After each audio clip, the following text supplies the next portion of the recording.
Assalamualaikum warahmatullahi wabarakatuh. Daras hari ini, yang juga merupakan daras terakhir di bulan Ramadan ini, akan membahas 3 surah terakhir Al-Quran sesuai kebiasaan, yakni surah Al-Ikhlas, Al-Falaq, dan An-Nas.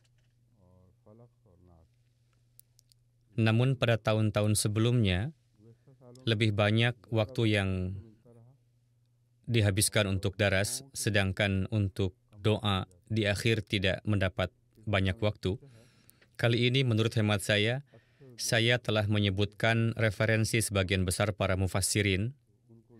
Oleh karena itu, kali ini tidak perlu mengulanginya. Saya akan menyampaikan terjemahan singkat yang muncul di benak saya tentang ayat-ayat tersebut setelah dibaca.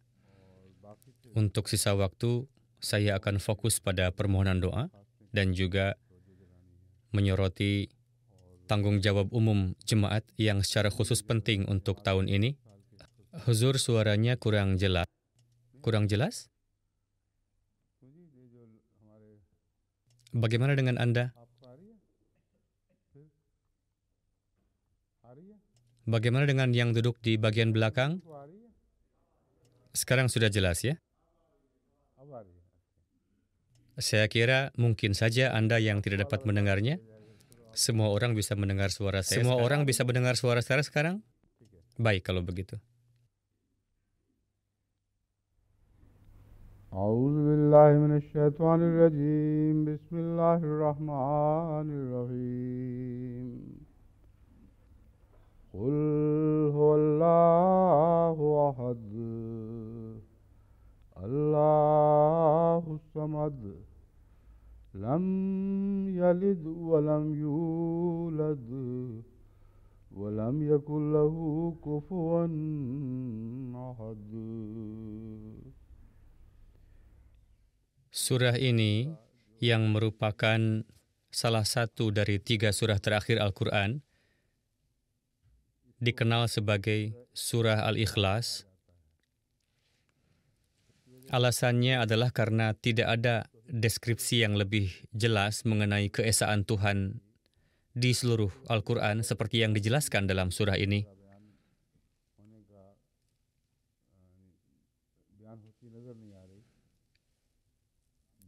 Uraian tentang keesaan Tuhan yang didefinisikan itu terdapat dalam surah-surah lain, namun tersebar di seluruh surah tersebut dalam ayat-ayat yang berbeda.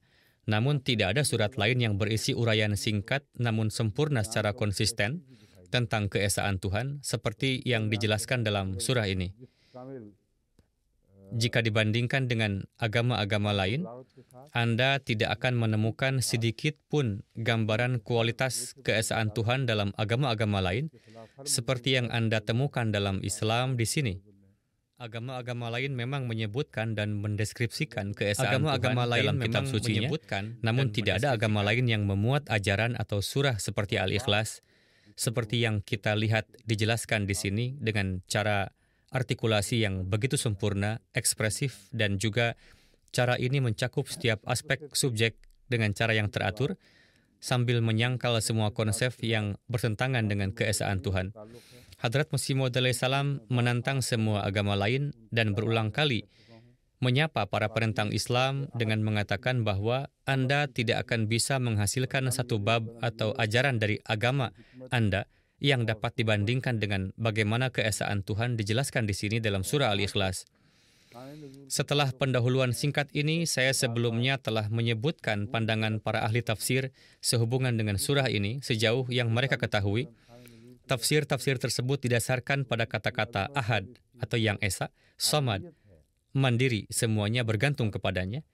Kebijaksanaan di balik lam yalid walam yulad, yakni dia tidak memperanakan dan dia tidak diperanakan. Dan juga tafsir dari kufu atau mirip. Sejauh subjek asbabun nuzul atau dugaan penyebab atau peristiwa turunnya suatu surat atau beberapa ayat terkait dengan surat ini, saya secara khusus telah menolak konsep ini, yakni asbabun nuzul, berkali-kali selama daras-daras ini. Berdebat dan berspekulasi tentang syane nuzul, khususnya dalam surah ini akan menyebabkan kerugian besar terhadap keagungan dan universalitas ayat ini. Meskipun tidak mungkin menyebabkan kerugian, namun upaya tersebut tetap sia-sia dan tidak akan berhasil. Sama sekali tidak perlu mencari asbabun nuzul. Keesaan Tuhan adalah pokok bahasan yang fundamental. Keesaan Tuhan adalah dasar dari semua agama dan kepercayaan, dan tidak mungkin tercipta konsep Tuhan apapun kecuali konsep tersebut tidak didasarkan pada ketuhanan yang Maha Esa. Jadi untuk menyatakan sehubungan dengan bab ini bahwa seorang musyrik datang atau seorang Yahudi datang bertanya, dan surah ini diturunkan sebagai jawaban atas pertanyaannya, adalah upaya yang sia-sia untuk tujuan ini, dan hal ini tidak dapat diterima dengan cara apapun. Oleh karena itu, sekarang saya akan menyebutkan beberapa tafsir sehubungan dengan surah ini kepada Anda. Tafsir pertama berkaitan dengan kata ahad. Katakanlah, Allah itu Esa. Kata satu terdiri dari dua jenis tema. Salah satu temanya berkaitan dengan ketidakberdayaan, dan tema lainnya berkaitan dengan kekuatan yang terbatas, yang tak terbatas, dan kualitas tak tertandingi. Hanya ada dua keadaan yang menjadikan seseorang atau sesuatu disebut satu. Yang pertama adalah ketika seseorang ditanya tentang bagaimana kabar Anda, dan sebagai jawabannya seseorang menjawab, saya sendirian. Saya tidak punya siapa-siapa di dunia ini. Ini adalah ekspresi ketidakberdayaan. Arti lainnya adalah, dalam kaitannya dengan keagungan, orang tersebut tidak membutuhkan orang lain, dan orang tersebut unik dan tiada tandingannya di dunia ini. Tidak mungkin ada konsep orang yang serupa dengannya selama masih hidup. Jika dia ada, segalanya akan tercukupi, tidak diperlukan lagi hal-hal lainnya. Semua tema tersebut berkaitan dengan pokok bahasan satu. Ayat berikutnya setelah katakanlah, dialah Allah yang Maha Esa, adalah Allahus Samad, dan kata As-Samad dalam ayat ini secara kolektif mengungkapkan semua tema ini setelah menyerapnya di dalamnya. Sebab kata As-Samad mengacu pada sebuah puncak yang sangat tinggi dan kokoh, dan puncak tersebut tetap tinggi dan kokoh bahkan ketika banjir yang paling dahsyat datang, sementara segala sesuatu tenggelam. Namun puncak ini akan menjadi satu-satunya tempat perlindungan yang tersisa pada saat bencana banjir tersebut terjadi. Oleh karena itu, kata Samad mengacu pada keesaan Tuhan yang tidak hanya tak tertandingi, tetapi juga dalam arti bahwa keesaan tersebut juga akan berguna bagi semua orang. Dia tidak sendirian, dalam arti tidak ada orang lain selain dia. Dialah yang menciptakan apapun yang ada, dan jika ada sesuatu selain dia, maka dialah yang memeliharanya. Dia adalah penjamin kesejahteraan mereka, dan Allah adalah satu-satunya sumber dukungan sejati yang dapat mereka andalkan ketika mereka kehilangan semua sumber dukungan lainnya. Semua ciptaan Tuhan berulang kali meminta bantuan kepadanya juga. Mereka adalah kesaksian fitrat manusia, sudah tertanam dalam sifat setiap manusia, bahkan orang kafir dan ateis pun spontan berseru kepada Tuhan ketika semua sumber lain yang dapat mereka andalkan telah hancur bagi mereka. Allahus Samad, Dia Esa, tapi Dia juga mandiri, dan semuanya bergantung kepadanya. Anda akan selalu membutuhkan Dia, dan Dia tidak akan pernah membutuhkan Anda. Bersamaan dengan itu, ada pula tema lain yang diusung, yakni rasa kekurangan penyesalan terhadap umat manusia. Jika membaca kata Samad yang berkonotasi puncak, sebuah konotasi yang disertakan dalam kata-kata dan temanya, maka Anda akan menyadari bahwa puncak itu sendiri tetap kosong untuk sebagian besar waktu. Orang-orang tidak peduli dengan puncak itu selama mereka terus mendapat dukungan dari semua sumber duniawi lainnya. Mereka bahkan tidak melihat ke arah puncak itu. Mereka hanya mengingat atau merawat puncak itu pada saat mereka sedang tenggelam. Anda mungkin jarang melihat burung yang terbiasa terbang di ketinggian duduk di puncak tersebut, namun seluruh dunia tetap mengabaikannya. Hal ini sama persis dengan cara ciptaan Tuhan memperlakukan Allah Ta'ala yang Maha Kuasa. Hanya jiwa-jiwa yang suka naik ke tempat yang tinggi dan yang tidak menemukan kepuasan dengan tetap duduk di bawah adalah mereka yang mencoba membangun koneksi ke puncak itu. Dan berkat pertolongannya mereka semua terlihat oleh seluruh dunia. Oleh karena itu, segenap para nabi bersinar karena hubungannya dengan Tuhan yang Maha Esa. Kemasyhuran mereka, keluhuran mereka, dan nama mereka disebutkan di seluruh dunia, semata-mata karena hubungan yang mereka bangun dengan Tuhan yang Maha Esa. Tak seorang pun akan mengetahui siapa Hadrat Ibrahim jika dia tidak memiliki hubungan rohani dengan Tuhan As-Samad. Siapa yang mengenal Musa alaihissalam jika dia tidak memiliki hubungan rohani dengan Tuhan As-Samad. Nabi Muhammad SAW memperoleh kemasyhuran di semesta alam untuk selama-lamanya karena tidak mungkin beliau menghabiskan hidupnya tanpa melewatinya di puncak spiritualitas tertinggi. Memang dia sendiri, tapi dia tetap mengundang semua orang untuk bergabung dengannya. Siapapun yang ingin mendapatkan manfaat dari peningkatan spiritualnya dapat melakukannya, namun mereka harus melakukannya sambil melekat padanya. Mereka tidak dapat memperoleh manfaat tersebut ketika mereka tidak terikat padanya. Semakin besar kemungkinan mereka tidak mampu mencapai puncak itu pada saat mereka putus asa, semakin jauh mereka terpisah darinya. Bahaya tidak mampu mencapai puncak atau hubungan dengan Tuhan. Quran sedemikian rupa sehingga meskipun ada tema serupa tentang mencapai puncak, hal itu tidak serta-merta diterapkan dengan cara yang sama di sini. Secara harfiah, puncak gunung adalah benda tak bernyawa. Makhluk hidup hanya dapat memperoleh manfaat darinya atau mencapai keamanannya jika ia benar-benar berhasil memanfaatkannya. Namun, jika ada kemajuan yang lahir dalam diri Anda untuk mencapai puncak itu, lalu Allah Ta'ala juga menuju ke sana secara pribadi, maka subjek ini akan terlepas dari tema puncak itu. Artinya, Allah Ta'ala itu samad, atau merdeka dalam artian dia memang mandiri, namun tidak merdeka juga. Kata mandiri digunakan untuk menerjemahkan samad, dan dia adalah independen dalam arti bahwa keagungannya tidak akan terdampak sedikit pun, sekalipun Anda berpaling darinya dan meninggalkannya. Dia sama sekali tidak membutuhkanmu.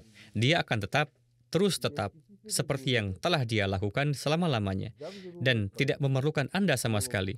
Namun dia tidak mandiri, atau cukup dalam artian dia akan melupakan Anda dan tidak datang membantu Anda pada saat Anda membutuhkannya. Dan apabila hamba-hambaku bertanya kepadamu tentang aku, katakanlah, aku dekat. Kehebatan puncak ini jika pertolongan Tuhan diibaratkan dengan puncak gunung adalah selalu tersedia bagi siapa saja yang menginginkan pertolongan Tuhan. Tuhan akan selalu mengulurkan tangan untuk meraih tangan orang yang tenggelam dan memohon pertolongannya saat mereka tenggelam. Oleh karena itu, makna-makna ini memberi kesan bahwa setiap orang bergantung kepada Tuhan yang Maha Kuasa, baik dekat maupun jauh darinya. Namun orang tersebut harus mempunyai keinginan di dalam hatinya untuk bertemu dengan Tuhannya. Pertama, hubungan abadi dengan Tuhan yang memungkinkan seseorang menjadi terangkat secara spiritual. Jika tidak, ratusan dan ribuan serangga akan terbuang sia-sia dan mati di kaki gunung karena tidak memiliki spiritualitas dalam keadaan di mana mereka belum memperoleh manfaat apapun dari upaya mencapai puncak gunung. Inilah alasan mengapa Allah Ta'ala menyatakan kekecewaan yang besar sehubungan dengan subjek janbillah, yakni supaya jangan ada satu jiwa pun yang mengatakan, sungguh suatu penyesalan atas kelalaianku terhadap Allah, sedangkan aku termasuk orang-orang yang menghinakan wahyu ilahi. Az-Zumar ayat 58. Jangan sampai Anda berkata, ketika kamu mati, kamu berkata, saya berada di sisi Allah Ta'ala, namun meskipun demikian, saya tidak mengetahui dia. Lebih jauh lagi, arti fi jambillah di sini adalah saya juga tidak menghormati dia, yakni Allah. Oleh karena itu, ini adalah keadaan jauh. Padahal seseorang begitu dekat yang diwujudkan sekaligus dalam masalah hubungan dengan Tuhan. Seseorang menjadi jauh dari Tuhan padahal ia dekat dengannya jika dunia menjadi jauh. Mereka, yakni manusia, menjadi lebih dekat kepadanya ketika mereka jauh darinya. Pada saat dunia menjadi jauh dari mereka, inilah keagungan keesaan Tuhan yang Maha Esa yang tampak ketika kedua ayat ini dibacakan secara bersamaan. Tema Ahad adalah tidak ada yang lain selain dia. Terkait dengan pokok bahasan penciptaan, sudah saya jelaskan bahwa tidak akan ada sesuatu yang disebut ciptaan jika tidak ada Tuhan. Terserah kepada Tuhan yang Maha Esa jika dia ingin memusnahkan sebanyak mungkin ciptaan yang dia kehendaki, dan hal ini tidak akan mengubah statusnya sebagai Tuhan yang Maha Kuasa. Oleh karena itu, inilah makna konsep pluralitas sekaligus Ahad yang Esa. Al-Quran telah menyatakan sehubungan dengan Hadrat Isa alaihissalam dan Nabi Suci SAW bahwa tidak ada seorang pun yang dapat melakukan apapun untuk menghentikan Tuhan yang Maha Esa jika dia menyebabkan mereka mati. tidak akan ada perbedaan dalam keberadaanku yang mulia jika aku melakukan hal itu. Oleh karena itu, ini adalah ekspresi status tanzihi atau tauhid yang agung dari Allah Ta'ala yang telah dijelaskan di sini. Namun faktanya adalah cara Nabi Muhammad SAW menampilkan keesaan Tuhan yang Maha Kuasa dalam keagungan dan kemuliaannya agar dapat disaksikan oleh seluruh umat manusia adalah contoh yang ideal. Dan semua konsep keesaan lainnya tidak lengkap dan tidak lengkap. Tidak akan berhasil tanpa keberadaan Nabi SAW. Oleh karena itu, Nabi SAW akan berbeda dalam segala aspek. Sifat-sifat Tuhan yang Maha Esa belum diwujudkan untuk Nabi lainnya. Sifat-sifat Tuhan yang Maha Esa diwujudkan demi Nabi Muhammad SAW. Tidak ada Nabi Allah Ta'ala lainnya yang dikaruniai ilmu yang mendalam tentang sifat-sifat Allah sebagaimana Nabi Muhammad dikaruniai ilmunya. Dari sudut pandang ini, jika keagungan dan ketinggian Tuhan yang Maha Esa memandang rendah ciptaan Tuhan, maka hanya ada satu wujud, Nabi Muhammad SAW di antara ciptaan tersebut yang dapat mengakui keagungan-keagungan itu untuk dirinya sendiri, bahwa tidak ada bedanya dengan kedudukan keagunganku, ini Allah Ta'ala, jika aku menyebabkan matinya seseorang, Nabi yang kamu yakini sebagai yang terbesar di antara kamu. Namun bila mengkajinya dari sudut pandang penciptaan Tuhan, Allah yang Maha Kuasa tidak akan terlihat oleh kita kecuali kita tidak melihatnya dari sudut pandang Nabi Muhammad SAW. Unsur-unsur keagungan dan ketinggian sifat-sifatnya yang tidak terbatas akan kita lewatkan tanpa sudut pandang Rasulullah SAW. Oleh karena itu, tidak dapat dipungkiri bahwa Allah Ta'ala tidak tergantung pada siapapun. Namun, segala ciptaan yang bergantung padanya juga bergantung pada benda yang menjadi jembatan untuk mencapainya. Oleh karena itu, menjadi jembatan menuju Tuhan yang Maha Esa bukan berarti menjadi penyekutu dengannya. Justru fungsi menjadi jembatan menuju Tuhan itulah yang menghilangkan syirik Tuhan dalam hal ini.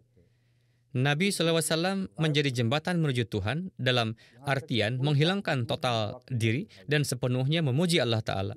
Selain itu, Nabi SAW menolak sifat-sifat keagungan tersebut ketika sifat-sifat tersebut terwujud karena kedudukannya sebagai jembatan yang menghubungkan manusia dengan Tuhan. Ada kalanya orang-orang merasa sangat takut dan gemetar di hadapan Nabi SAW pada saat mereka mendapat kesan bahwa statusnya lebih tinggi daripada manusia biasa.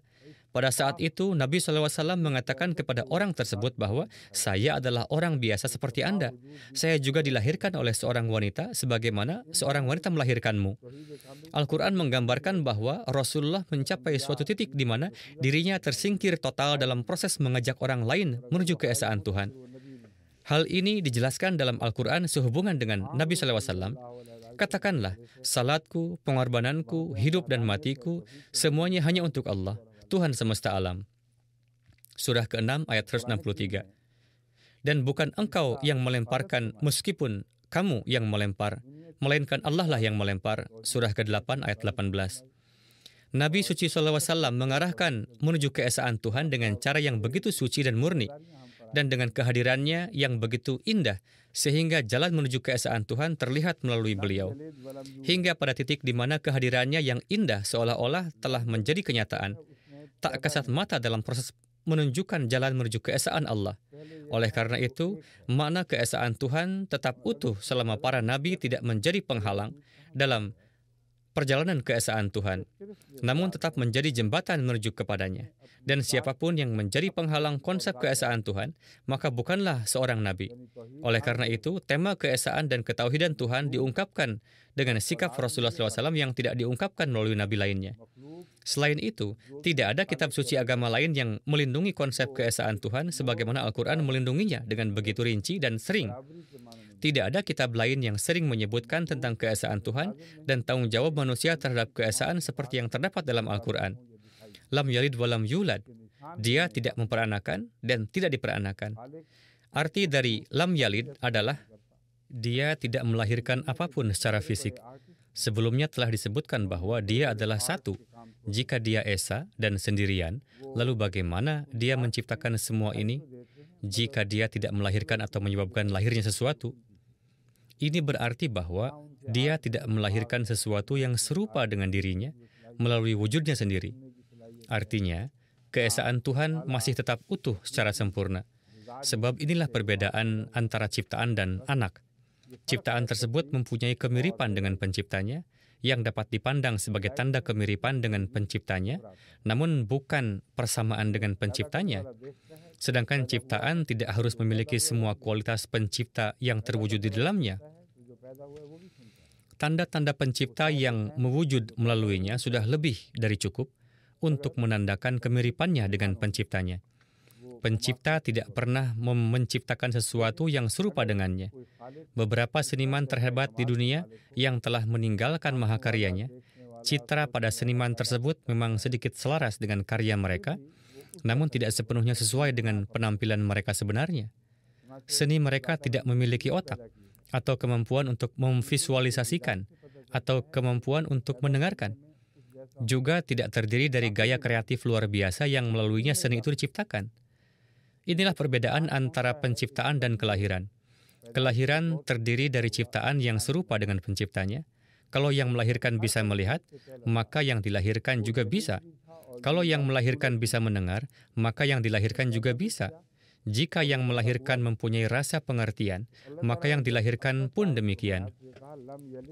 Namun persamaan tersebut tidak tampak sedemikian rupa dalam proses penciptaan antara pencipta dan ciptaannya. Jika seorang pencipta mempunyai standar keahlian tertinggi dalam seni berkreasi, sehingga mampu menciptakan sesuatu yang dapat dilihat, didengar, dan difikirkan, maka ciptaannya pun tidak akan sama dengan penciptanya. Dan akan selalu ada perbedaan yang nyata di antara keduanya, pencipta dan ciptaannya. Oleh karena itu, ketika mempelajari kehidupan yang diciptakan oleh Tuhan, cara kehidupan ini dirancang menunjukkan bahwa tidak ada unsur kemiripan dengan pencipta yang menjadikannya atau kehidupan. Itu bukan bagian dari skema, sebab manusia telah mencapai standar manusia melalui proses yang panjang. Setiap langkah sebelum mencapai standar manusia terdiri dari yalid atau melahirkan dan yulad, dilahirkan. Manusia melahirkan dan juga dilahirkan. Padahal Allah Ta'ala memperkenalkan dirinya sebagai lam yalid walam yulad. Dia tidak memperanakan dan dia tidak diperanakan. Ciptaanku yang kelihatannya melihat, mendengar dan berpikir tidaklah sama denganku, bagaimanapun caranya. Karena masing-masing melalui proses kelahiran. Yang melahirkan pun sudah melalui proses dilahirkan dan meneruskan proses reproduksi. Ciptaan itu menjadi cacat jika tidak direproduksi. Namun kemuliaanku atau Tuhan adalah aku tidak melahirkan. Padahal ciptaan itu dianggap cacat jika tidak diperbanyak. Inilah perbedaan yang jelas antara pencipta dan ciptaan jika ciptaan itu juga mempunyai indera.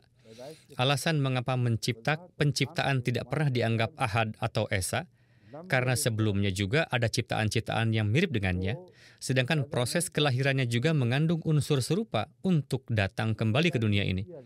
Meskipun ada beberapa perbedaan rinci antara yang melahirkan dengan yang dilahirkan, al-waladu sirrul li abihi. Anak-anak laki-laki adalah rahasia ayahnya. Juga rahasia ibu. Dalam kaitan ini, seringkali anak mempunyai pemikiran, cara berpikir, sifat, sikap, hati, dan prakarsa yang sama dengan orang tuanya. Anak tersebut suatu saat akan bereproduksi juga karena anak tersebut dilahirkan. Anak akan cacat jika suatu saat anak tersebut tidak mengulangi proses reproduksi tersebut. Hal ini disebabkan karena ibu dan ayah mempunyai kemampuan bereproduksi, namun anak kehilangan kemampuan tersebut. Demikianlah Allah Ta'ala membedakan dengan jelas perbedaan penciptaan dan reproduksi dengan sedemikian mulianya. Lam yalid walam yulad, atau dia tidak memperanakan dan tidak diperanakan. Keagungannya terletak pada fakta bahwa dia tidak dilahirkan. Juga konsep keesaan Tuhan tidak mungkin terjadi tanpa ini, sebab keturunan yang bereproduksi akan mempunyai ciri dan sifat yang serupa dengannya. Konsep kesatuan yang murni tidak dapat terwujud jika seseorang meninggalkan keturunan. Ada kemungkinan keturunannya menjadi orang biasa atau orang penting. Hal ini disebabkan karena sifat-sifat dasar keduanya sama, yang melahirkan dan yang keturunannya. Namun tetap ada kemungkinan bahwa keturunannya akan berkembang seiring berjalannya waktu untuk menyalip pendahulunya atau induknya. Tema memajukan atau menyalip induk muncul ketika ciri-ciri dasarnya serupa. Namun cacat ini ada pada manusia karena mereka dilahirkan dengan setengah dari ciri-ciri tersebut dan tidak semuanya. Alasan mengapa Allah tidak bereproduksi bukan karena dia mempunyai cacat yang tidak memungkinkannya untuk bereproduksi, melainkan karena kecacatan akan terjadi jika dia bereproduksi karena Tuhan tidak mempunyai ayah. Jika suatu organisme yang tidak mempunyai ayah kemudian mereproduksi sesuatu yang mempunyai ayah, maka organisme yang direproduksi tersebut akan terlahir cacat dan pasti akan turun satu standar lebih rendah dibandingkan dengan organisme yang melahirkannya. Apabila bapak tersebut adalah bapak yang tidak pernah dilahirkan oleh bapaknya, maka keutuhan atau kesatuan bapak tersebut akan langsung mengalami kemerosotan begitu bapak tersebut bereproduksi. Oleh karena itu, tidak ada satupun agama Kristen yang tersisa jika Anda mempelajari ayat-ayat Al-Quran ini dari sudut pandang ini. Tidak mungkin ada konsep apapun tentang anak laki-laki, anak perempuan, ayah, atau saudara Tuhan dengan hadirnya ayat ini. Inilah keagungan Tuhan, dan inilah konsep keesaan Tuhan yang sebenarnya. Selain itu, jika Anda mempelajari hal ini dari sudut pandang filosofis, maka Anda akan melihat bahwa para filsuf terbesar juga menolak konsep ini tentang reproduksi Tuhan. Mereka sepakat bahwa proses reproduksi terdiri dari penciptaan suatu organisme yang mempunyai jumlah kehidupan yang terbatas. Dan segala sesuatu yang mempunyai jumlah kehidupan yang terbatas juga akan mempunyai titik inisiasi dari mana kehidupannya dimulai. Dan hal seperti itu tidak mungkin telah ada selamanya. Kita tidak mempunyai waktu untuk menjelaskan secara rinci mengenai hal ini. Namun ingatlah selalu bahwa ini adalah fakta yang jelas dan tidak ada ruang untuk diragukan. Oleh karena itu, azaliyat, yakni yang tidak berawal, dan abadiyat yang tidak abadi, yang tetap abadi, dihubungkan dengan tema lam yalid walam yulad, yakni dia tidak memperanakan dan dia tidak diperanakan. Tidak ada entitas lain selain dia yang tidak mempunyai permulaan, dan itu berarti kita juga tidak ada jika tidak ada entitas yang tidak mempunyai permulaan. Hal ini karena kita terlahir, dan segala sesuatu yang terlahir pada waktu tertentu bergantung pada suatu entitas yang tidak mempunyai permulaan. Inilah sebabnya mengapa Al-Quran berfirman ditujukan kepada para ateis untuk mematahkan argumen inti kepercayaan mereka, bahwa apakah kamu dilahirkan atau diciptakan dari ketiadaan? Tidak ada keraguan bahwa kamu dilahirkan karena kehadiranmu. Anda juga bukan entitas yang tidak memiliki permulaan karena kelahiran Anda. Oleh karena itu, jika tidak ada Tuhan di dunia ini, maka sama sekali tidak ada apa-apapun di dunia ini. Lalu bagaimana Anda bisa ada jika sebelumnya tidak ada apa-apa? Apakah Anda menciptakannya sendiri? Kalau memang Anda yang menciptakan diri sendiri, berarti Anda adalah tidak berawal. Lalu bagaimana Anda bisa melahirkan diri sendiri yang tidak berawal? Jadi ini adalah argumen yang jelas dan kuat yang menghancurkan ateisme secara total, yang juga disebutkan dalam ayat Al-Quran ini. Walam yakul lahu kufuwan ahad. Dan tidak ada seorang pun yang serupa dengannya. Argumen yang saya kemukakan di hadapan Anda sangatlah kuat dan tidak dapat disangkal. Akan tetapi, pertanyaan atau keraguan dapat muncul dalam artian bahwa jika ada satu entitas yang telah berada di sana secara kekal, apakah tidak mungkin ada entitas lain yang juga berada di sana secara kekal? Secara teori, tidak ada jawaban terhadap pertanyaan ini. Tidak ada alasan untuk mengatakan mengapa tidak ada 2 atau 3 entitas seperti itu. Dapat dikatakan bahwa segala sesuatu telah ada sejak awal. Jawaban atas pertanyaan ini diberikan oleh Tuhan. Walam yakul lahu kufuwan ahad. Yakni, tidak ada seorang pun yang serupa dengannya. Anda tidak akan melihat apapun di alam semesta ini yang mencerminkan sifat-sifat dan wujud Allah Ta'ala jika Anda mempelajari alam semesta dengan cermat. Anda dapat mempelajari merenungkan segala materi, organisme, dan segala bentuknya, dan apapun yang ada yang Anda anggap sebagai organisme hidup, namun Anda tidak akan dapat melihat sifat-sifat ilahi apapun pada benda-benda itu. Dan khususnya, Anda tidak akan melihat sifat-sifatnya. Elemen keabadian Tuhan dalam hal itu. Tidak ada yang kufu serupa dengan Tuhan yang Maha Esa. Kufu adalah istilah yang biasa kita gunakan dalam pernikahan, bahwa perjodohan antara pasangan harus dilakukan dalam kufu atau serupa, golongan, sifat, latar belakang, dan kedudukan masyarakat. Setiap orang biasanya memiliki kufu di suatu tempat di dunia ini.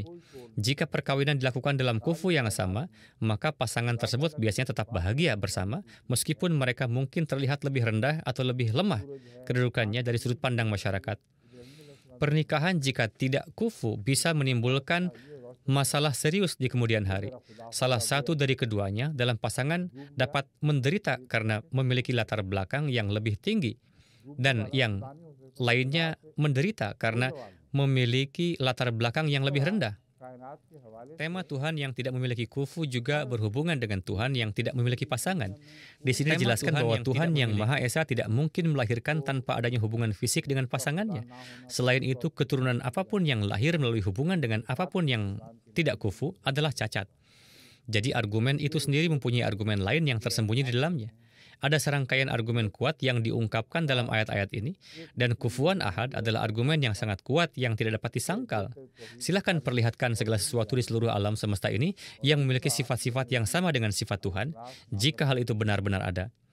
Untuk membuka mata umatnya, Hadrat Ibrahim alaihissalam menggunakan analogi serupa bahwa matahari dan bulan bisa menjadi Tuhan kita karena mereka mencerahkan atau menerangi, namun kemudian keduanya muncul di depan mata mereka, dan ini menjelaskan kepada mereka bahwa keduanya tidak bisa menjadi wujud ilahi karena Tuhan tidak pernah terbenam atau lenyap seperti matahari dan bulan. Demikian pula, segala sesuatu di alam semesta ini yang dianggap ketuhanan oleh manusia bisa saja terbukti tidak ketuhanan karena kurangnya sifat-sifat ketuhanan di dalam diri mereka dibandingkan dengan sifat-sifat ketuhanan yang Maha Esa yang utuh. Inilah ringkasan surat yang dikenal dengan surat Al-Ikhlas. Dan salah satu konteks yang dijelaskan sehubungan dengan surat ini adalah bahwa tidak ada ungkapan tauhid yang lebih baik ditemukan di tempat lain selain apa yang diungkapkan dalam surah ini. Alasan kedua yang melatar belakangi hikmah pemberian judul surah ini sebagai Al-Ikhlas, menurut saya adalah tidak bisa menjadi mukhlisina lahuddin di mata Tuhan tanpa bantuan surah ini. Cara setiap entitas dibantah dalam bab ini dengan cara yang sedemikian rupa, sehingga ibadah Anda atau jumlah apapun tidak dapat mukhlisina lahuddin tanpa menerapkan tema-tema bab ini pada hati dan jiwa Anda setelah mempelajari dan merenungkannya dengan cermat. Artinya, ibadah Anda tidak bisa semata-mata hanya untuk Allah yang Maha Esa, karena ada kemungkinan ada makhluk non-ilahi yang menjadi bagian dari ibadah Anda, dimanapun Anda menghalangi pemahaman tema sebenarnya dari ayat-ayat tersebut. Oleh karena itu, judul surah ini sebagai Al-Ikhlas mengajak kita untuk mempelajari surah ini dalam kondisi seperti itu. Dan lambat laun, kualitas ibadah Anda akan menjadi lebih murni seiring berjalannya waktu, hingga semua tema surah ini akan memancar dalam setiap partikel Anda dan menjadi bagian dari keberadaan Anda. Sekarang surah Al-Falaq. Qul a'udzu birabbil falaq min syarri ma khalaq wa min syarri ghasikin idza waqab wa min syarri naffatsati fil 'uqadi wa min syarri hasidin idza hasad. Qul, katakanlah, a'udzu birabbil falaq, aku berlindung kepada Tuhan seluruh makhluk.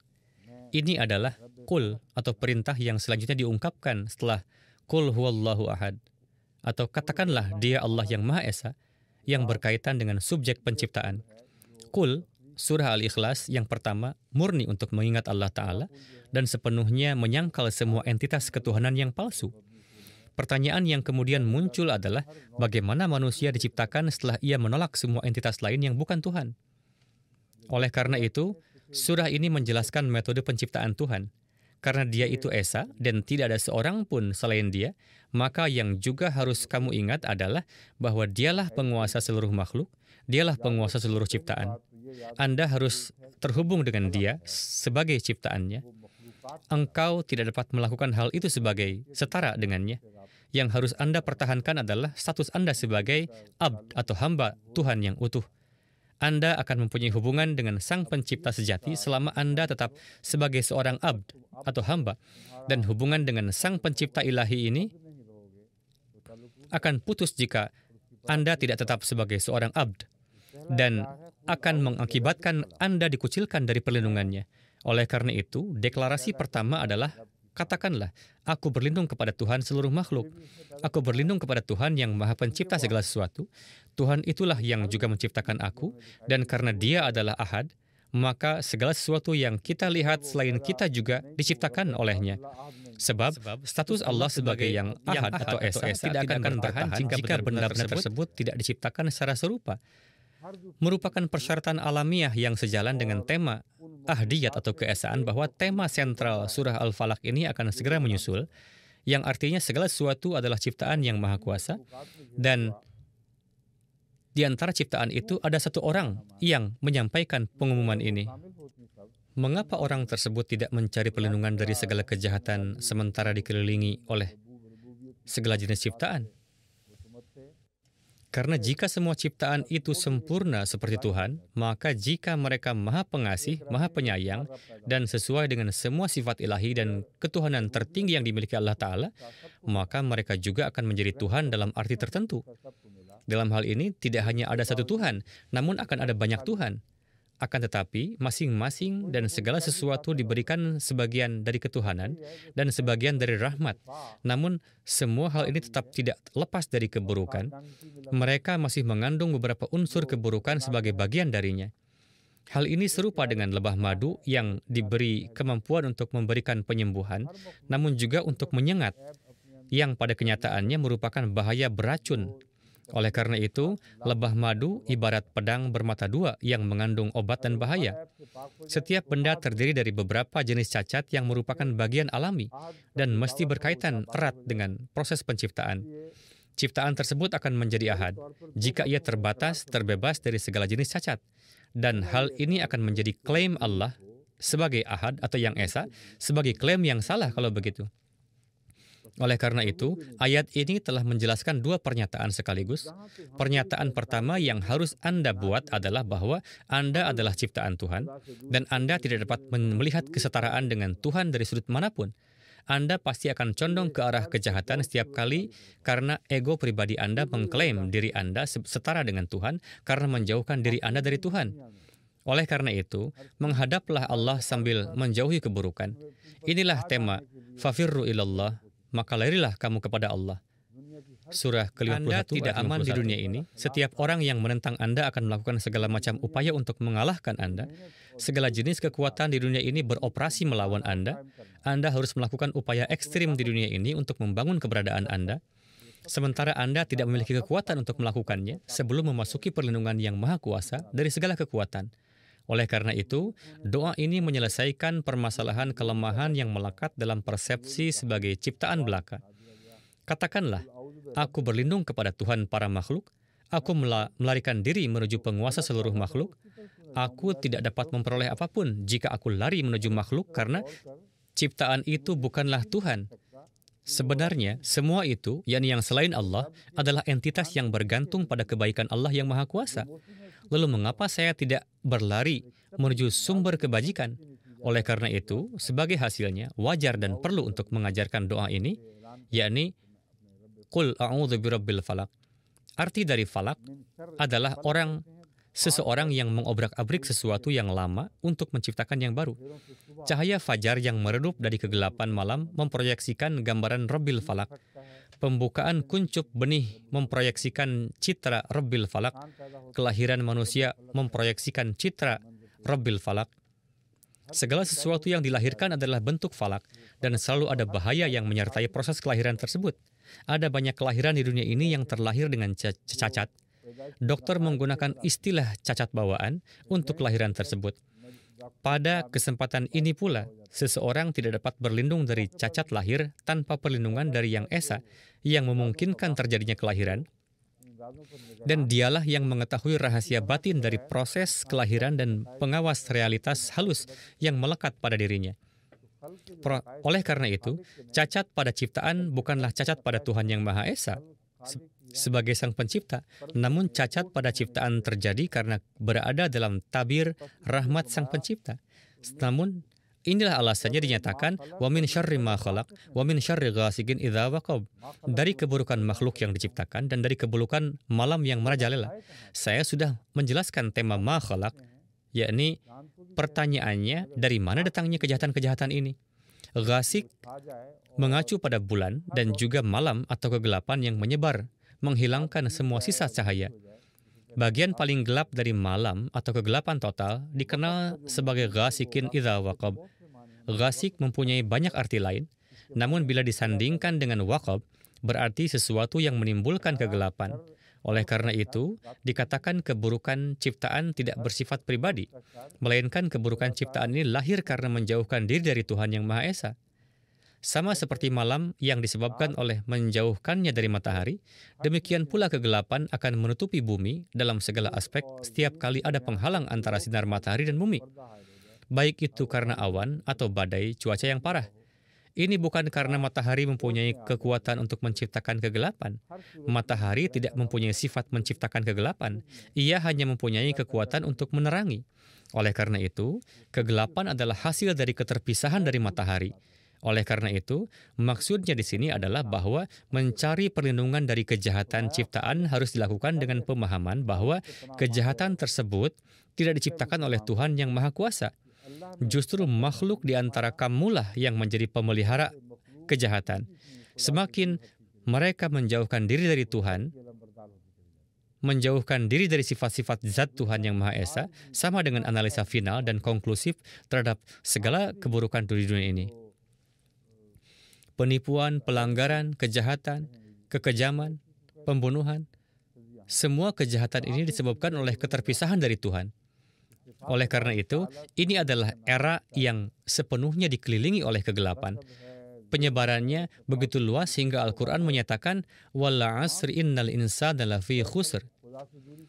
Kegelapan telah menyebar begitu luas, sehingga Allah bersumpah demi waktu yang berlalu, manusia berada dalam keadaan merugi, kecuali orang-orang yang beriman dan mengajarkan amal saleh. Ada sedikit orang-orang baik yang beriman dan melakukan yang terbaik di zaman ini untuk mengubah keadaan kegelapan yang menyelimuti dunia ini menjadi keadaan kecerahan rohani. Namun Allah Ta'ala menyatakan bahwa bagi orang-orang ini kesabaran adalah kuncinya, dan saling menasihati untuk menerima kebenaran dan saling menasihati untuk tabah. Artinya, mereka harus tetap teguh dalam perbuatan dan upaya baik mereka jika ingin kembali membawa terang Tuhan ke dunia ini.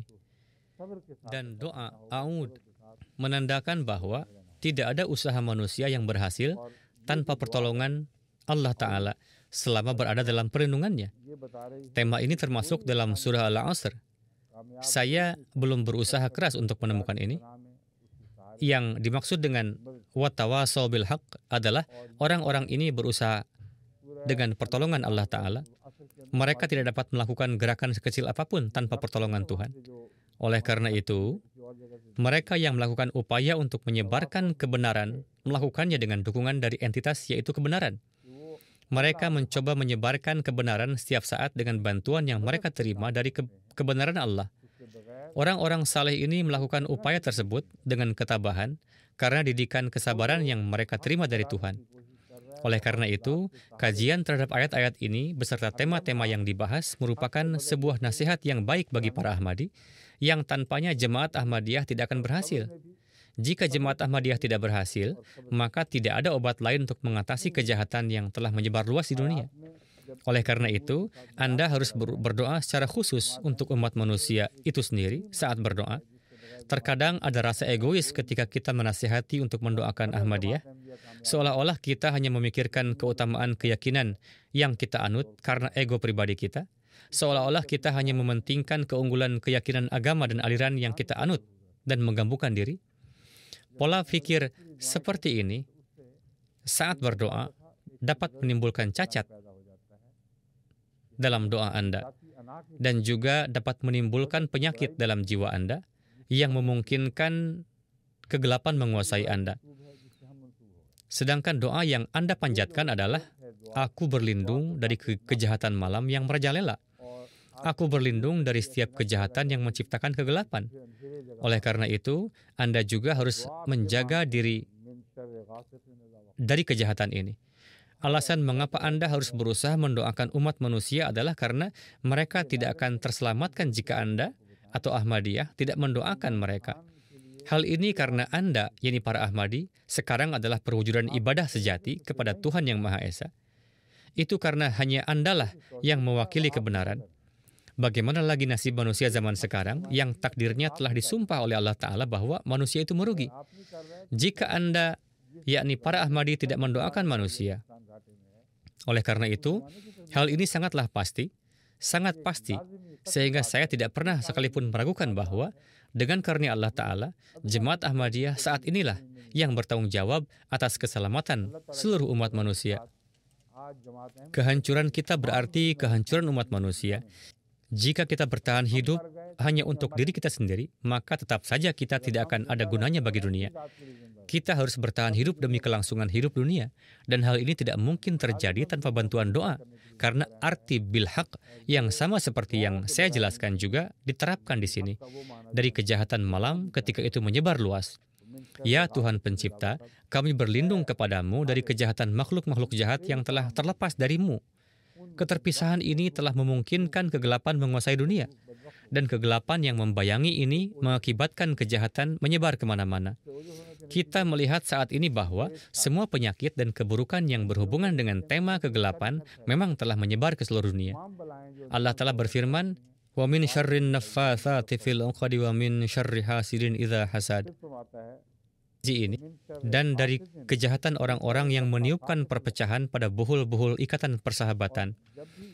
Situasi yang sangat keji dan tidak menyenangkan tercipta ketika kegelapan dan kejahatan menyebar, di mana saudara-saudara terpecah belah, bangsa-bangsa terpecah belah, ajaran-ajaran kebencian dan boikot disebarkan alih-alih ajaran kebaikan, dan setiap orang menjadi terpisah satu sama lain.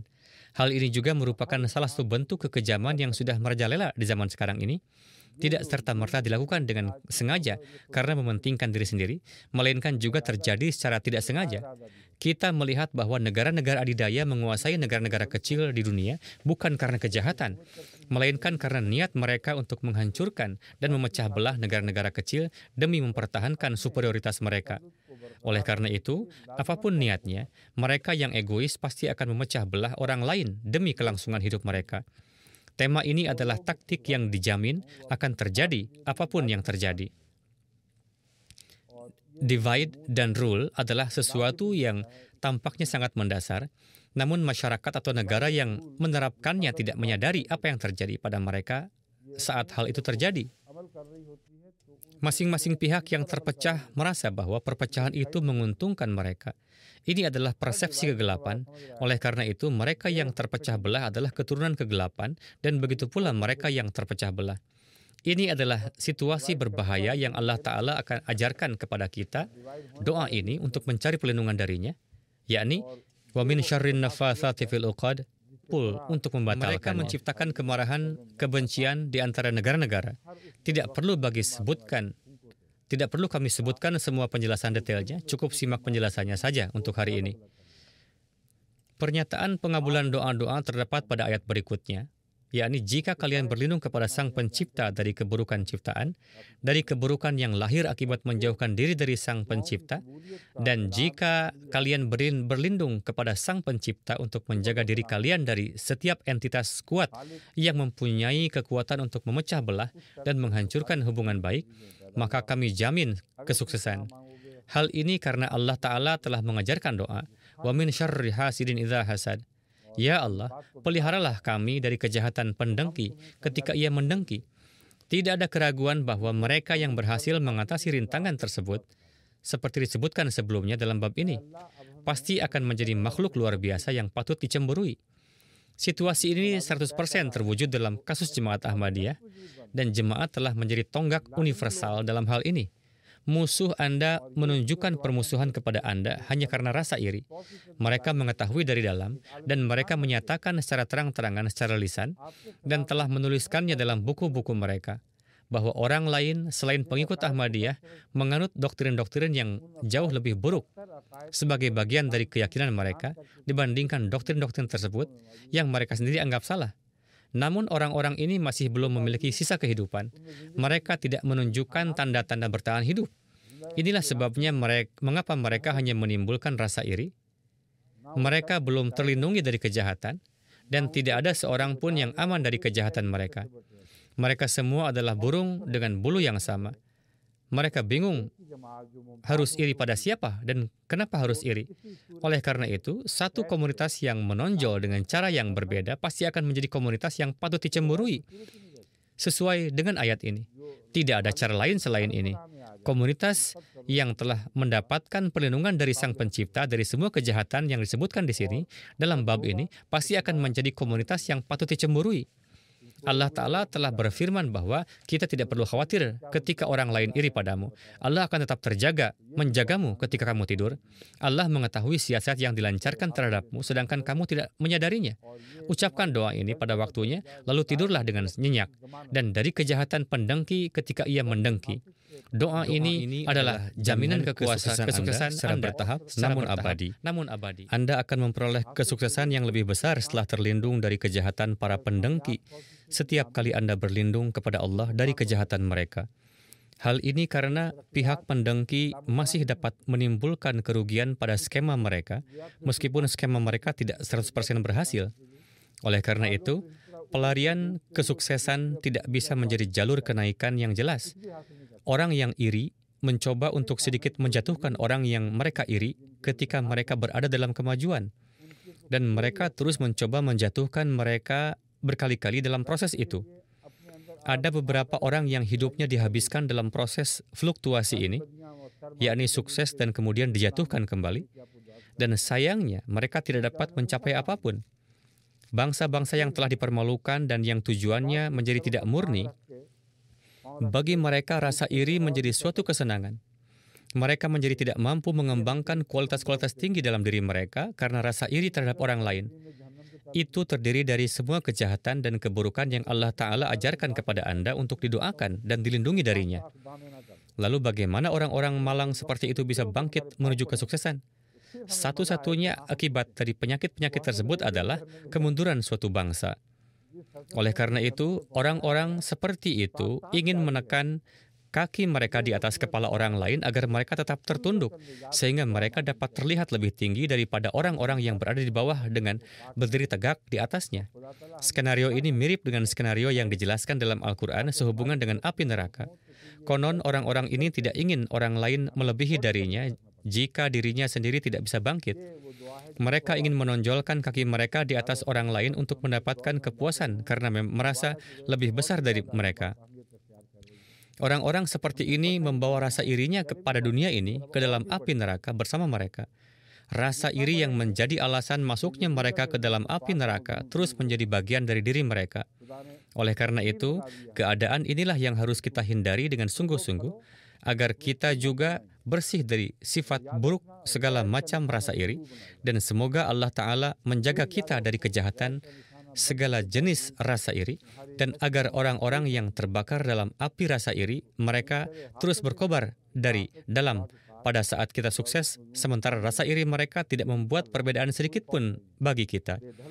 Ini adalah doa yang harus Anda ingat secara khusus, karena ini menjadi lebih penting di era yang kita masuki dengan mubahalah yang sedang berlangsung.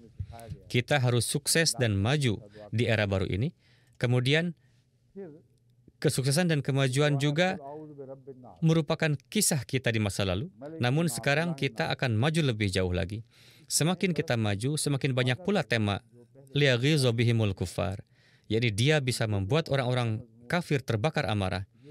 Al-Fat ayat 30. Allah Ta'ala telah menetapkan takdir kita untuk bertumbuh dan menguat. Kita terikat untuk bertumbuh dan menjadi kuat. Namun kita harus selalu ingat bahwa kita juga akan menjadi sasaran amukan musuh-musuh kita. Yang juga harus kita ingat adalah bahwa tidak akan ada hambatan bagi pertumbuhan dan kemajuan kita meskipun kita menjadi sasaran amukan musuh-musuh kita. Oleh karena itu, tidak perlu ada rasa takut ketika menerapkan tema ini bersamaan dengan doa memohon perlindungan dari kejahatan orang yang iri ketika ia iri. Anda akan maju di jalan menuju kesuksesan tanpa keraguan apapun. Allah akan menjadi pelindung kita dalam setiap langkah.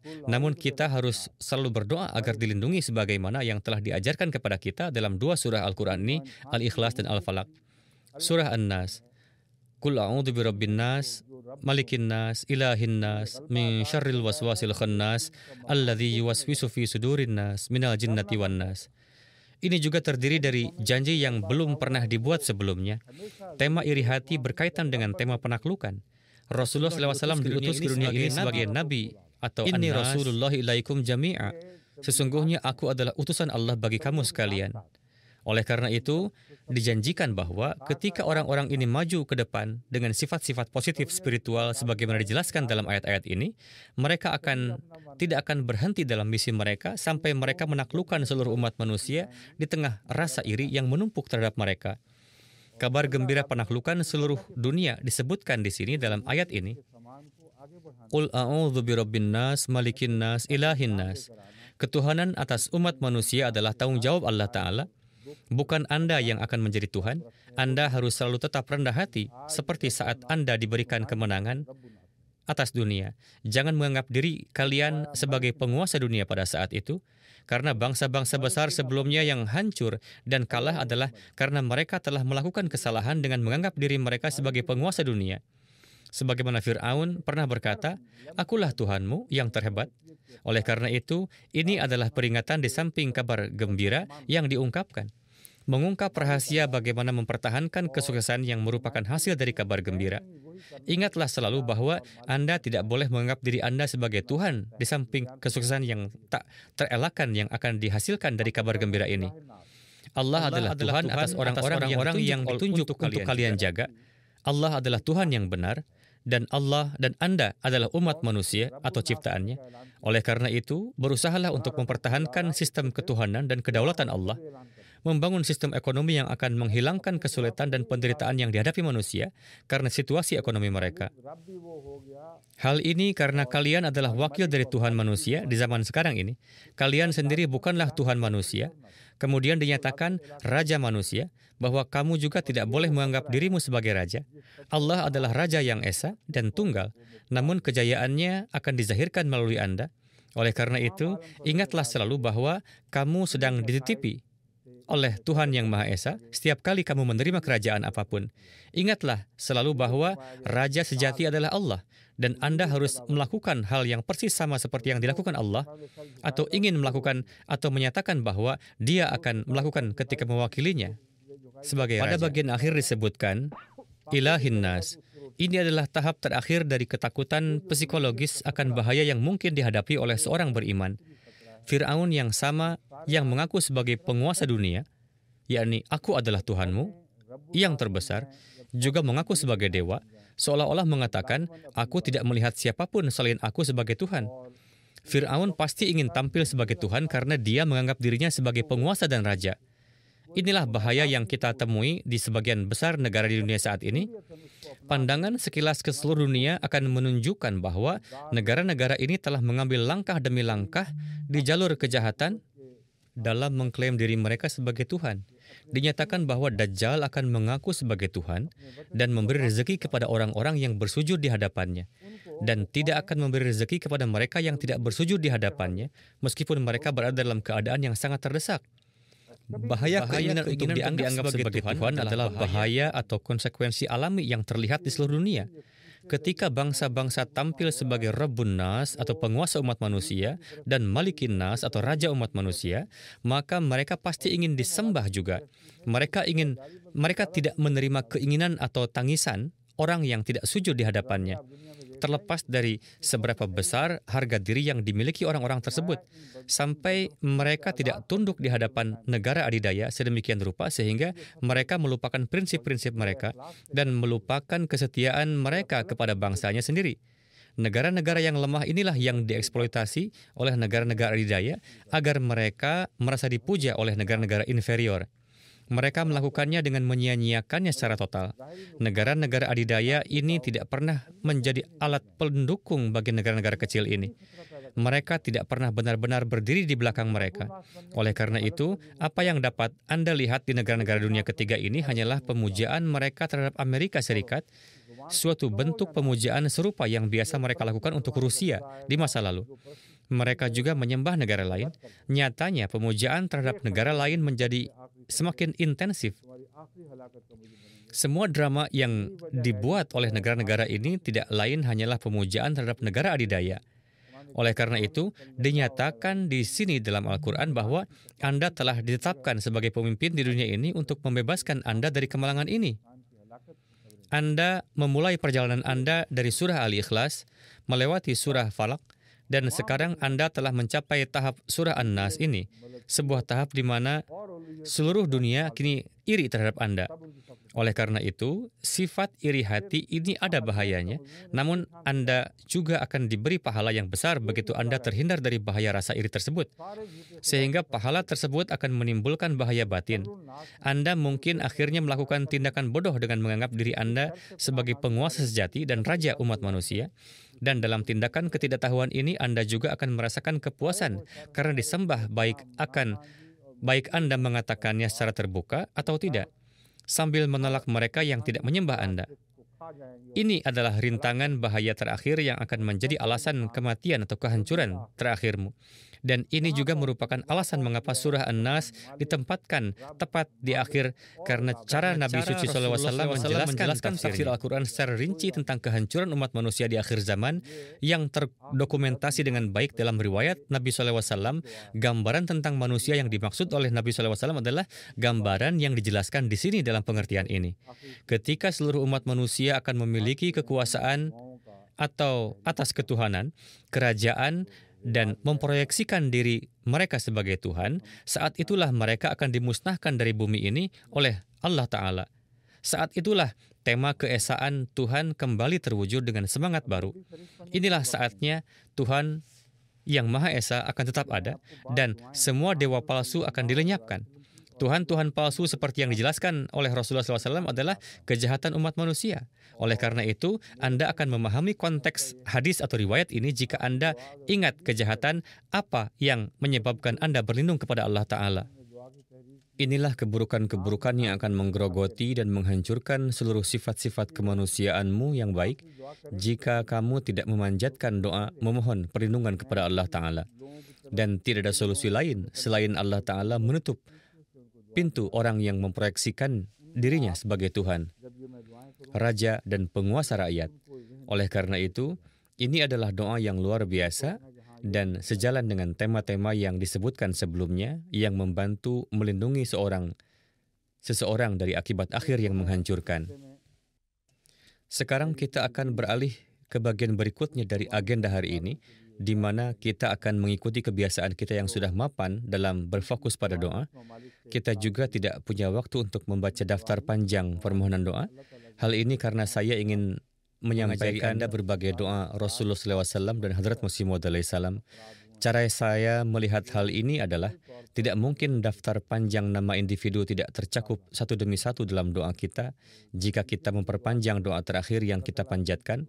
Oleh karena itu, kita akan melakukan doa terakhir di akhir. Namun, sebelum itu saya ingin meminta Anda untuk mengingat orang-orang tertentu yang namanya akan saya sebutkan. Pada saat Anda berdoa, anggaplah mereka sebagai orang-orang yang berhak. Fokuskanlah doa Anda ketika saya membacakan doa-doa ini nanti. Kelompok orang pertama yang saya ingin menarik perhatian Anda kepada penerima doa Anda adalah orang-orang yang berkorban Tahrik Jadid. Ini termasuk 43.742 orang yang telah memenuhi janjinya terhadap pengorbanan harta di 44 negara. Padahal masih ada 1 tahun lagi yang harus dilalui. Berdoalah untuk kelompok orang ini. Semoga Allah Ta'ala menerima pengorbanan mereka dengan memberikan pahala di dunia dan juga di akhirat. Semoga Allah juga memberkati orang-orang yang tersisa yang belum memenuhi janji mereka, dengan memberkati harta mereka dan melapangkan hati mereka untuk kemurahan hati. Nasihat dan doa yang sama ditujukan kepada semua orang yang berpartisipasi dalam semua skema pengorbanan keuangan jemaat lainnya untuk semua anggota. Dengan karunia Allah Ta'ala, para anggota jemaat mempunyai kegemaran yang besar terhadap pengorbanan harta. Kegemaran ini bisa digambarkan seperti yang artinya kucing yang menggigit lidahnya sendiri karena menggigit lidahnya rasa darah. Karena sangat kucing itu menggigit lidahnya tanpa disadari, namun ketulusan yang saya saksikan pada para anggota jemaat sedemikian rupa sehingga mereka tahu bahwa mereka juga akan mendapat keuntungan secara finansial jika menyangkut pengorbanan harta, namun mereka tidak bisa berhenti mengorbankan hartanya untuk tujuan ini karena sensasi berkorban terlalu memuaskan bagi mereka. Kini mustahil bagi para anggota jemaat untuk menghentikan mereka menikmati dorongan pengorbanan harta. Namun saya juga meyakinkan Anda bahwa pengorbanan ini tidak hanya akan tetap seperti satu lidah kucing, melainkan Allah Ta'ala akan memberi Anda lebih banyak lidah. yakni cadangan kekayaan untuk tujuan ini. Satu cadangan kekayaan yang dibilas seluruhnya akan digantikan dengan 10 cadangan kekayaan karena pengorbanan harta oleh Tuhan. Oleh karena itu, saya mohon Anda untuk berani dan beriman sepenuhnya kepada Allah Ta'ala sambil terus maju dalam bidang pengorbanan harta dan menaklukkan wilayah baru dalam tujuan ini. Allah pasti akan memperluas potensi Anda untuk berkorban karena pengorbanan harta seperti yang saya lihat dengan jelas bahwa hal ini memang terjadi. Sekarang saya akan membacakan secara singkat daftar orang-orang yang harus kita doakan. Yang pertama dan terpenting adalah doa yang agung. Itu adalah doa yang diakhiri dengan durud, yakni salawat. Allahumma salli ala Muhammad wa ala ali Muhammad. Diajarkan doa ini melalui wahyu. Subhanallahi wa bihamdihi subhanallahil azim. Maha suci Allah dan baginya segala puji. Allah bebas dari segala ketidaksempurnaan, cacat atau kelemahan. Wa bihamdihi, Dia memiliki sifat yang berlawanan dengan setiap kelemahan dan kekurangan. Dan ini adalah pujian yang paling sempurna baginya. Atau sifat-sifat itu yang menuntut kesempurnaan Allah untuk dipuji. Subhanallahi wa bihamdihi, Allah adalah yang maha suci dan menghasilkan standar kemurnian tertinggi dengan sifat-sifatnya yang sempurna. Subhanallahil azim, inilah kesaksian keagungannya, inilah tolok ukur keagungannya. Tujuan manusia bukan hanya sekedar murni dari kelemahan, tetapi juga terdiri dari kualitas-kualitas tersebut, bukan kelemahan-kelemahan yang menambah keindahan kehadirannya. Oleh karena itu, alasan mengapa dikatakan bahwa Allah Ta'ala ada di mana-mana dan tidak memiliki kelemahan adalah karena tidak ada satu partikel pun di alam semesta ini, jika diteliti, yang tidak memberikan kesaksian akan keagungan dan keberadaannya. Allahumma salli ala Muhammad wa ala ali Muhammad. Sangat merugikan rasa syukur yang harus kita tunjukkan kepada Rasulullah SAW demi kita memiliki ilmu tentang keberadaan Tuhan jika kita tidak mengingat Rasulullah dalam doa kita. Karena dialah yang menunjukkan kepada kita ke arah menuju Tuhan. Sekalipun umat manusia dari generasi ke generasi, sebenarnya jika seluruh umat manusia memanjatkan doa kepada Rasulullah, mereka tetap tidak akan mampu membalas ihsan besar yang telah diberikan Rasulullah kepada mereka. Maha suci Allah dan segala puji baginya. Dan Allah yang maha besar, bebas dari ketidaksempurnaan. Allahumma salli ala Muhammad wa ala ali Muhammad. Jika Anda juga mendoakan al atau umat Nabi SAW dengan mengacu pada Rasulullah, maka doa yang Anda panjatkan untuk al atau umat tersebut akan diterima oleh mereka sebagaimana seorang anak menerima air susu ibunya. Jika tidak, maka doa untuk umat Muhammad SAW adalah sia-sia jika tidak dilakukan dengan mengacu kepada Rasulullah. Oleh karena itu, doa yang harus Anda panjatkan adalah, Ya Allah, berikanlah kepada umat Rasulullah segala sesuatu yang menjadi hak Rasulullah darimu. Rasulullah yang menghidupkan kembali umat manusia dari kehancuran rohani. Beliaulah yang menegakkan keesaan Allah di dunia ini dengan kemegahan yang begitu besar, sehingga keteguhan, keesaan tidak memberikan peluang bagi kemusyrikan untuk tetap ada. Dia sepenuhnya menghilangkan keberadaannya sendiri, supaya wujud engkau tetap abadi. Oleh karena itu, semakin kita berdoa untuk seorang Nabi yang agung dan hebat ini, itu masih belum cukup untuk mendapatkan apa yang pantas diterimanya. Ya Allah, kirimkanlah selalu salawat untuk Muhammad SAW dan keluarganya. Saya telah menyebutkan subjek kemajuan dunia Islam, namun sekarang subjeknya adalah kelangsungan hidup umat manusia. Karena baqa atau kelangsungan hidup dikaitkan dengan agama Islam. Sedangkan Ahmadiyah sekarang adalah Islam yang sejati, maka ketiga doa tersebut harus dikaitkan dengan subjek ini. Doa-doa dan pokok bahasan ini bersifat berkaitan erat satu sama lain. Keduanya adalah satu hal yang sama. Ada juga doa menjaga diri dari kejahatan Dajjal. Hal ini karena lambang dan perwujudan semua kejahatan yang disebutkan dalam surah yang dibacakan di hadapan Anda hari ini telah muncul di dunia ini dalam bentuk Dajjal. Rasulullah begitu sering memberikan peringatan akan kedatangan Dajjal dan juga menyatakan bahwa tidak ada nabi dalam sejarah yang tidak memberikan peringatan akan kedatangan Dajjal ini. Inilah zaman penipuan atau Dajjaliyat, di mana keburukan sudah merajalela sehingga mengakibatkan manusia terjerumus dalam kerugian. Oleh karena itu, tugas kita, yakni Ahmadiyah, sangatlah besar dan kita harus berdoa secara khusus agar dilindungi dari fitnah Dajjal. Sebab fitnah atau kekacauan ini terus-menerus menyelimuti kita.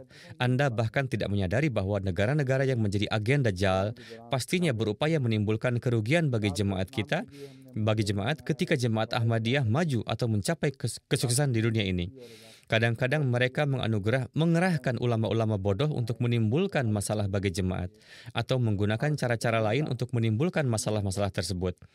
Mereka terus berupaya untuk menghilangkan cahaya Ahmadiyah di dunia ini, dan hal ini karena penghapusan Ahmadiyah dapat memungkinkan mereka menghilangkan cahaya Islam.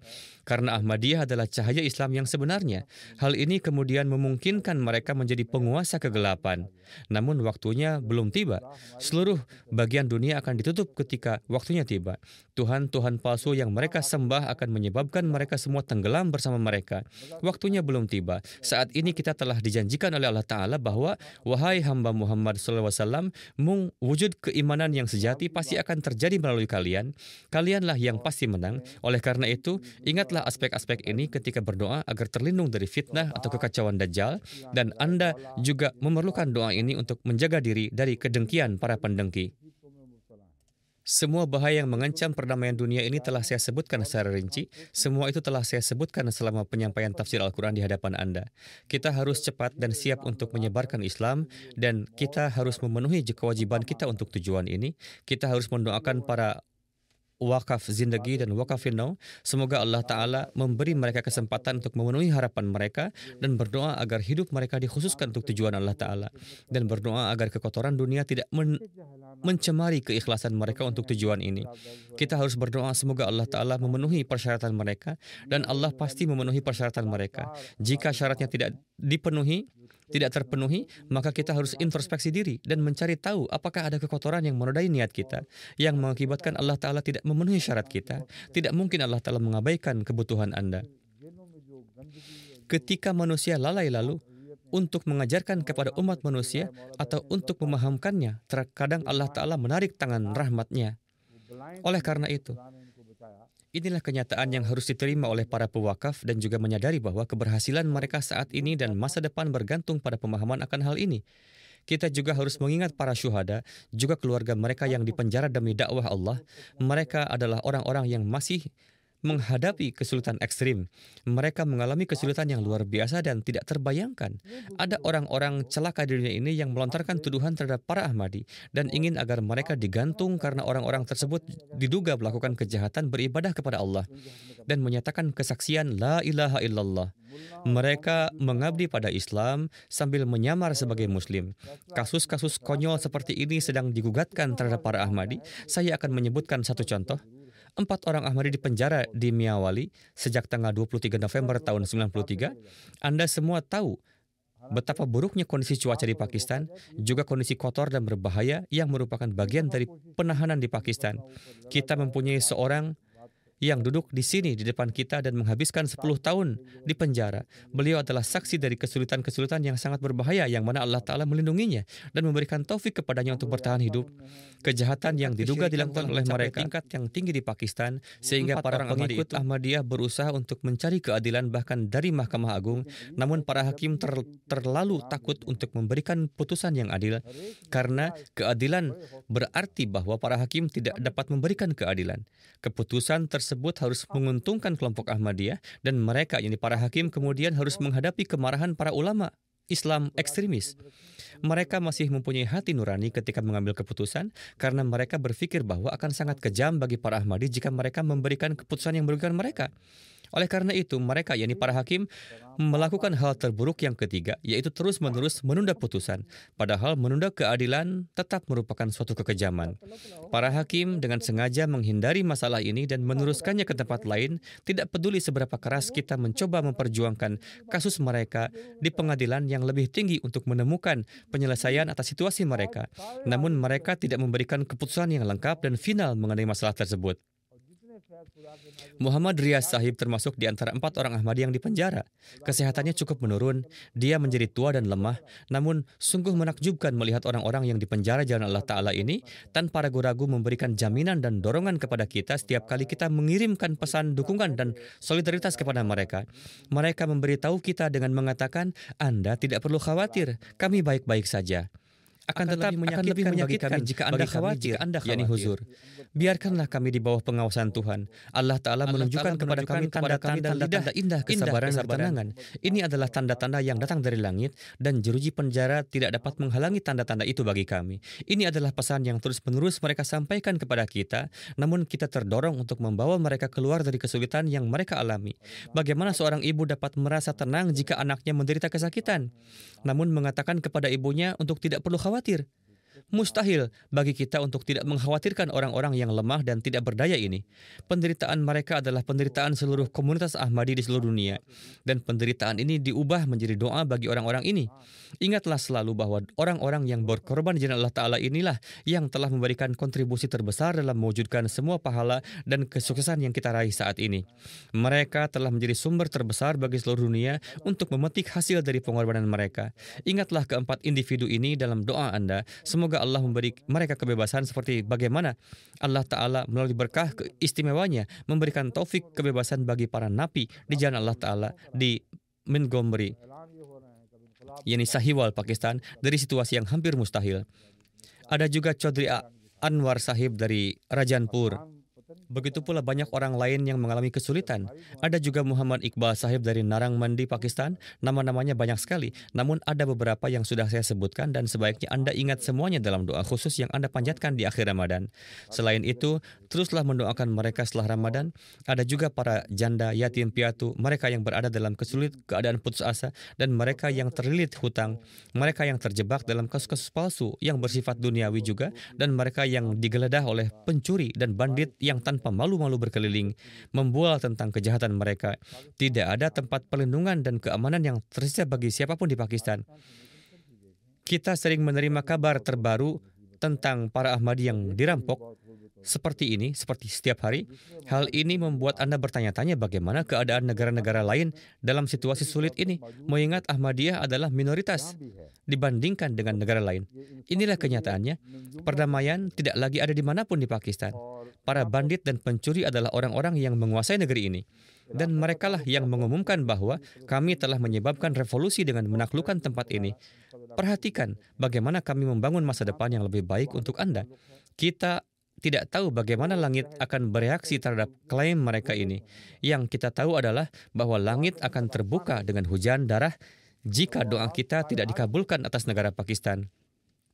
Dan saat ini hujan darah akan turun yang menimpa mereka. Oleh karena itu panjatkanlah doa dan cobalah mengubah keadaan ini jika Anda mencari cahaya dari surga. Ada yang menderita duka karena menjadi janda atau yatim piatu, dan ada yang menderita segala macam kesakitan, hutang, dan ada yang miskin yang tidak mampu makan 2 kali sehari, dan ada yang kesulitan mencari nafkah. Mereka tidak mempunyai kekuatan untuk menjadi perantara atas nama mereka. Mereka tidak mempunyai cukup uang untuk memberikan suap. Negara lain juga mengalami nasib serupa. Kita juga harus melihat keluar Pakistan saat berdoa. Ada banyak kemiskinan dan kesulitan di Afrika, Bangladesh, dan negara-negara lainnya juga. Akan selalu ada kesulitan yang dihadapi setiap negeri di dunia, seperti negara ini juga, yakni Inggris. Jadi berdoalah secara kolektif untuk mereka semua. Juga ingatlah daerah-daerah konflik tertentu seperti Bosnia, Kashmir, Palestina, Chechnya, dan Sierra Leone dalam doa Anda. Berkenaan dengan mubahalah, paling tidak mereka, yakni para penentang, sudah menanggapinya dengan cara apapun, meski tanggapannya tidak bisa dimengerti. Kita sekarang harus berdoa agar langit menanggapi hal ini, dan seluruh dunia dapat mendengar tanggapan tersebut. Doakan agar mereka yang tuli juga bisa mendengar suara itu. Kekuatan dan dampak suara itu seolah-olah menimpa mereka seperti bencana besar. Anda harus secara khusus berdoa dengan cara ini. Sekarang saya akan menyebutkan beberapa doa Rasulullah untuk para darwish Qadian dan para sahabat Masih Maud alaihi salam.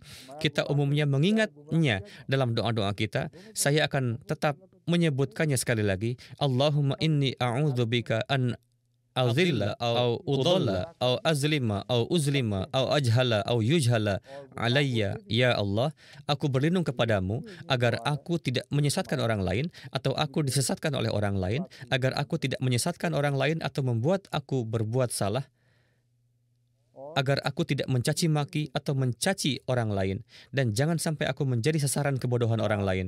Ya Allah, aku berlindung kepadamu agar aku tidak menyesatkan orang lain. Doa ini kita tempatkan secara khusus di awal, karena Rasulullah yang merupakan sumber petunjuk dan diberi gelar Sirajan Munir, yakni pelita yang bersinar oleh Tuhan, beliau adalah orang yang begitu rendah hati, sehingga beliau memulai doa ini sambil memohon perlindungan kepada Allah Ta'ala agar tidak ada seorang pun yang tersesat karenanya. Oleh karena itu, pertanyaannya adalah, seberapa besarkah orang-orang yang memiliki unsur-unsur menyesatkan orang lain, baik sengaja maupun tidak, membutuhkan doa ini dalam hidup mereka? Rasulullah bersabda, jangan sampai aku menyesatkan orang lain atau aku disesatkan orang lain. Rasulullah tidak pernah berada dalam bahaya jika salah satu dari kedua aspek ini terjadi dalam kasus beliau. Padahal kita semua adalah orang-orang yang selalu berada dalam bahaya jika hal ini terjadi. Kita adalah orang-orang yang mampu menyesatkan orang lain dengan cara apapun, dan kita bisa menyesatkan dan menjadi sesat. Oleh karena itu, ini adalah doa yang sangat kuat.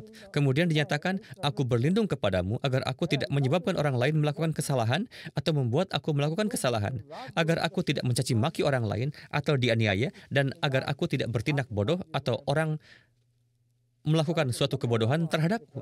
Doa ini memiliki penerapan yang hebat dan kuat pada banyak tema yang telah saya sebutkan selama daras. Kerendahan hati Rasulullah dan cara memohon ampun kepada Allah Ta'ala sehubungan dengan diri beliau sendiri adalah sebagai berikut. Allahumma inni zalamtu nafsi zulman katsira awala yaghfiru dzunuba illa anta faghfirli maghfiratan min indik warham innaka anta ghafurur rahim. Dia berkata, ya Allah, aku telah menganiaya diriku. Tidak ada yang bisa mengampuni doa selain Engkau, maka berilah aku maaf dan kasihanilah aku. Engkaulah yang Maha Pengampun lagi Maha Penyayang. Rasulullah bersabda, ya Allah, aku telah banyak menganiaya diriku sendiri. Bayangkan saja keadaan orang-orang yang hari demi hari benar-benar menganiaya orang lain dan diri mereka sendiri. Kapan mereka akan mendoakan kesalahan yang mereka lakukan dengan rasa sakit dan semangat yang begitu besar? Kehidupan kita sedemikian rupa sehingga bahkan jika setiap momen kita dihabiskan untuk mengakui bahwa kita telah melakukan banyak kesalahan pada diri kita sendiri, itu masih belum cukup. Tidak ada yang mengampuni dosa selain Engkau, maka berilah aku maaf dan kasihanilah aku. Nada pertanyaan pada wala yaghfiru dzunuba illa anta belum dimasukkan dalam terjemahan ini. Ini sebenarnya adalah gaya ekspresi luar biasa yang dinyatakan di sini. Ya Tuhanku, beritahu aku, apakah ada orang lain di dunia ini yang bisa mengampuni dosa-dosaku? Siapa lagi selain Engkau yang bisa mengampuni dosa-dosaku? Kemanakah aku harus berpaling selain Engkau untuk meminta ampunan atas dosa-dosaku? Hanya Engkaulah yang mampu mengampuni dosa-dosaku. Maka aku mohon kepadamu agar Engkau mengampuni dosa-dosaku. Faghfirli maghfiratan. Maka berilah aku maaf dan kasihanilah aku. Engkaulah yang Maha Pemaaf, Maha Penyayang.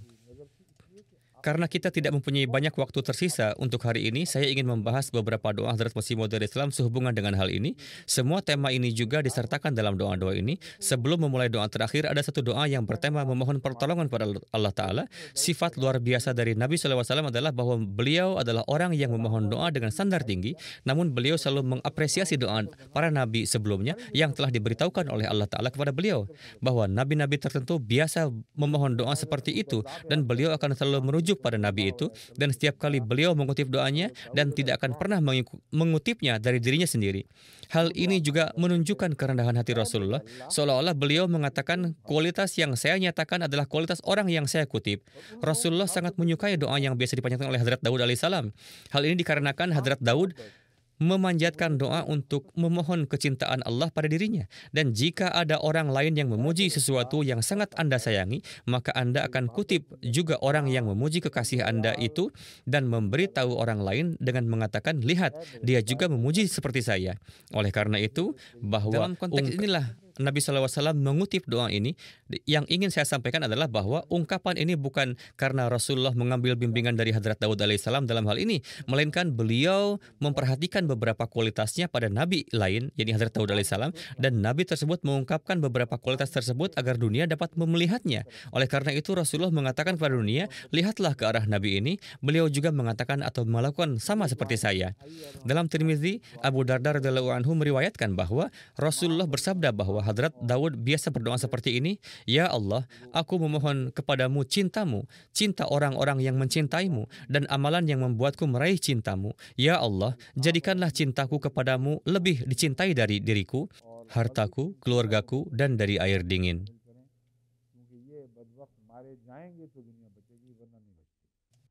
आइए दुआ में शामिल हों। Mari kita berdoa.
आमीन।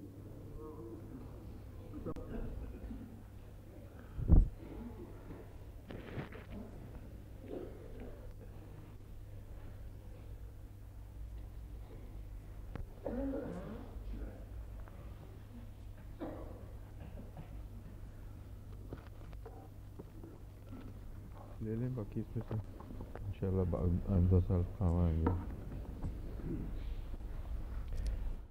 sekarang kita harus salat sunat dan beberapa mungkin juga perlu berwudu. Jadi saya akan kembali dalam waktu 15 menit, insya Allah. Assalamualaikum warahmatullahi